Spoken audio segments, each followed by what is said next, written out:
దేవుడు ఉన్నాడా? దేవుడు లేడు.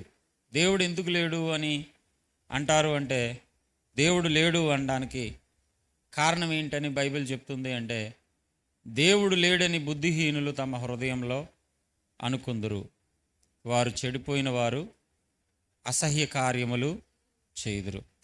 దేవుడు లేడని వ్యక్తిత్వం, దేవుడు లేడని మనస్తత్వం ఎందుకు వస్తుంది మనిషిలో అంటే, ఒకటి బుద్ధిహీనత. బుద్ధి లేనోడు దేవుడు లేడు అని అంటాడు. వారు చేసే కార్యాలు అసహ్యకరమైన కార్యాలు చేస్తారు. అంటే దేవుడు ఉన్నాడు అనుకోండి, మనం చేసే తప్పులన్నిటికీ దేవుడు శిక్షిస్తాడు, మనం చేసే తప్పులన్నిటికీ దేవుడు శిక్ష వేస్తాడు. అదే దేవుడు లేడనుకోండి, మనం ఏం చేసినా పర్వాలేదు. కాబట్టి దేవుడు లేకపోతేనే బెటరు అనే అభిప్రాయం.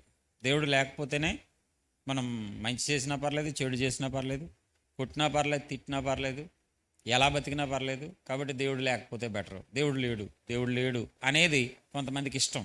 దేవుడు లేడు అనే అభిప్రాయం చాలామందికి బాగుంటుంది. ఎందుకంటే దేవుడు లేకపోతేనే మనం ఎలాగైనా విచ్చలవిడిగా బతకొచ్చు అనే ఉద్దేశం.